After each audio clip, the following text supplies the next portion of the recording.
China's new national security law for Hong Kong has been in effect for 4 days. What is Canada preparing to do about it? And how has it been affecting Hong Kong since it came into effect? This is the Great White North Report. The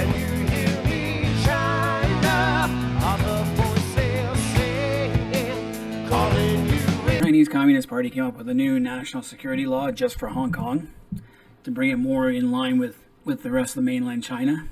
Now, this law covers secession, subversion, terrorism, and collusion with foreign forces.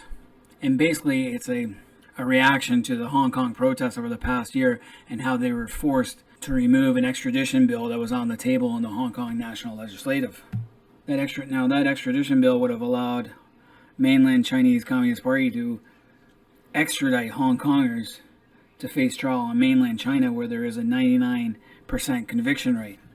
So no one in Hong Kong wants that. No one with any sense and brains anyway. So they protested that because that's obviously not part of the deal they signed when Britain handed over the colony to China. They were supposed to get their autonomy for 50 years and it's only been 23. The CCP, they don't take rejection very well when they make up their mind on something, and this is the result. So the new law introduces life sentences and long jail terms for vaguely defined national security crimes, grouped into those 4 sections that I mentioned.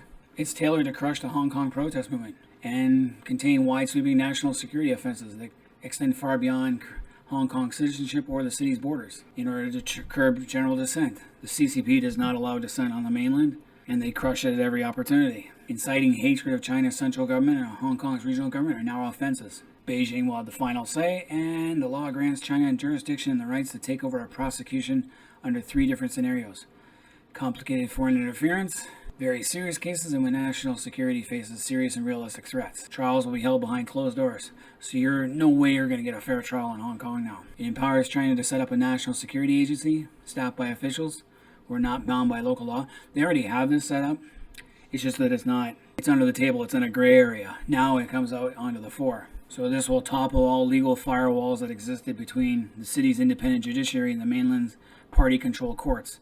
That's a huge difference. So the NSA and Hong Kong can request to pass the case to mainland China, and the prosecution be done by a procurator designated by the Supreme People's Protectorate, and the trial will be in a court designated by the Supreme Court. So you might as well kiss your ass goodbye if that ever happens. No matter whether violence has been used or the threat of violence used, leaders or serious offenders will be sentenced for life imprisonment or the minimum of 10 years. So this is designed to go after all those pro-democracy advocates. So you're going to get hand-picked judges and mainland security agents to be stationed in Hong Kong. And because this was written in Beijing, the definition of penalties are likely to be more worrying than what was experienced in the past. Those guilty of crimes under the new law will be barred from public office. So pro-democracy candidates will be targeted ahead of September legislative council elections. Oh yeah, they won't want any pro-democracy activists in the government now. Micromanage foreign non-governmental organizations and news agencies. And there's going to be a clampdown on media freedoms. This is scary. The legislation can be applied to non-Hong Kong residents who are living abroad. So that's going to have a chilling effect on the Hong Kong diaspora, which means you'll never want to go back. That's what this new NSA bill is all about. It doesn't look promising. So what has Canada been doing?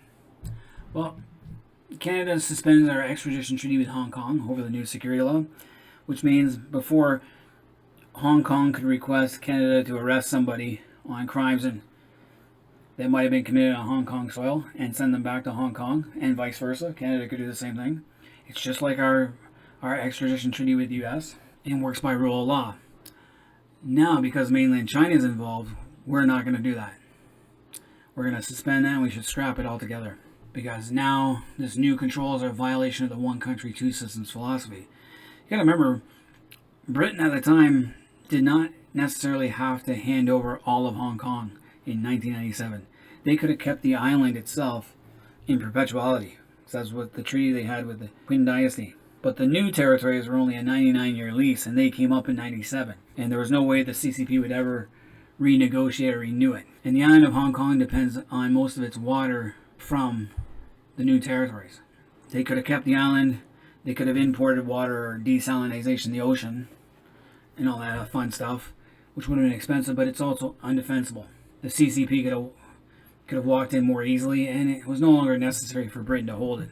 That's why they gave it back, and they did what they could with the situation they had with 50 years of autonomy That gives Hong Kongers the chance to either get out of town or slowly adapt. And the CCP could have walked in 50 years and did what they want. No one could bat an eyelash.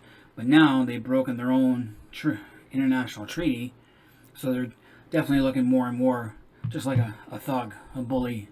So we're also going to treat sensitive goods being exported to Hong Kong as if they're being sent to mainland China. So we're not going to permit the export of sensitive military items.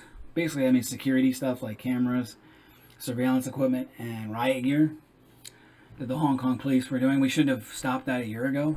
In Hong Kong, most of the police force is like high school students or dropouts. Hell, they were even advertising for Hong Kong police here on Canadian university campuses.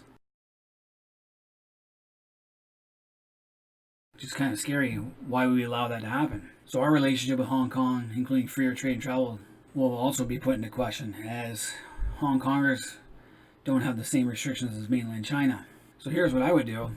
I think Canada should grant citizenship to Hong Kong residents, those who have been born in Hong Kong, and prohibit mainland Chinese immigration to Canada, because the CCP has more control over those guys than they do over Hong Kongers right now. So of course Hong Kong is a global hub, and now Canada's going to have to reassess the existing agreements. So we're going to have to treat it like mainland China, and there's no more exclusive economic zones. The other worrying thing is we got 300,000 Canadians living in Hong Kong right now.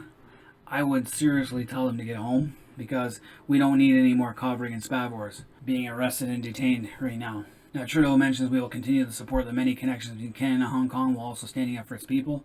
At this point of the game, it was a pipe dream. Unless we're going to militarily intervene, there's not much we can do. We can just offer citizenship to them right now.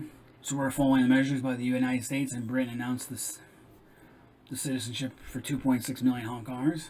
And I quite agree, that's what we should be doing too. So this is what's happening. Ever since they passed this, the pro-democracy leader Nathan Law left Hong Kong. He went to an undisclosed location because he's afraid of them now. Because if he remained, he would be one of the first to be shipped off to the mainland under those 4 very vague charges of succession, collusion, terrorism, and subversion.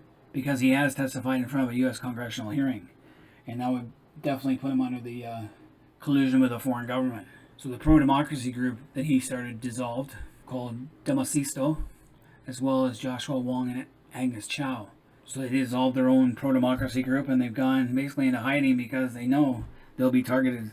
So they have already arrested, so every anniversary of the Hong Kong takeover by the CCP, they always have a protest. And in that protest, 370 people have been arrested, 10 of whom were detained on suspicion of violating the national security law, when thousands took to the street to protest it. So they're already cracking down on it. And should we prioritize human rights over trade interests? That would be nice. In a perfect world, that'd be great, but big business has a lot of deals over there. We'll wait and see. One 24-year-old guy was arrested on a plane to London, trying to flee as he was for allegedly stabbing a police officer during protests on Wednesday. 23-year-old was charged with incitement to secession and terrorist activities on Friday, making him the first person to be prosecuted under new law. Ying-kit was accused of crashing a motorcycle into a group of police during Wednesday while possessing a flag with a newly banned slogan. So you can't even have slogans. They're banning slogans. Now, the UN Human Rights Office voiced concern on Friday that vague and overly broad provisions in the law may lead to activists being prosecuted. Well, first of all, the UN Human Rights Office, the CCP, Beijing are on that board. So nothing's going to happen there. Hell, supposedly they even arrested a 15-year-old girl for waving pro-independence flags. And Reuters have photos from Hong Kong show police cracking down and arresting protesters after China imposed a sweeping new national law. So that's what they're doing. They're sweeping through. Even TikTok said it will stop operations in Hong Kong, joining other social media companies in warily eyeing ramifications NSA law. Facebook, Zoom, WhatsApp, Telegram, Google, and Twitter balk at the possibility of providing user data to Hong Kong authorities. See, in mainland China, these platforms, or any platform like this, they have to do that. Provide user data if the government asks them. It's part of their law. And that's what's going to happen in Hong Kong. Even Twitter pauses data requests from Hong Kong. The importance of protecting the right to privacy of our Hong Kong users. So already the CCP is trying to get data on all these Hong Kongers to find out what they can charge them with. Make them kneel. And Colin Kaepernick's worrying about kneeling in the United States. He's got no clue. Well, these people in Hong Kong really do know what they're going to lose.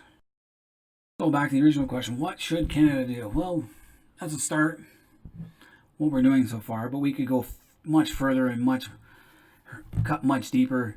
Offer citizenship to Hong Kong refugees, stop all mainland Chinese immigration to Canada. We could also boycott the 2022 Winter Olympic Games that are being held in Beijing, China. That would be a huge slap in the face.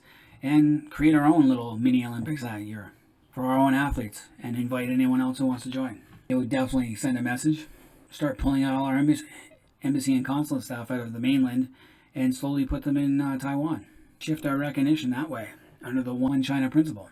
We could also start seizing the billions of dollars in real estate that Communist Party members own in Canada. After all, Meng the Merciless, she owns $2 million houses in Canada, and she and her father are members of the Communist Party of China, which is why it's such a big deal. They have a lot of political pull in the CCP, and that's why Spavor and Covery suffer for it. And we could also decouple our economy from theirs, start looking elsewhere and buying elsewhere. Anyway, any Canadians, let me know what you guys think about all this stuff. I'm in favor of Hong Kong. Let me know what you guys think, and until next time, this is the Great White North Report. I'm out of here. China,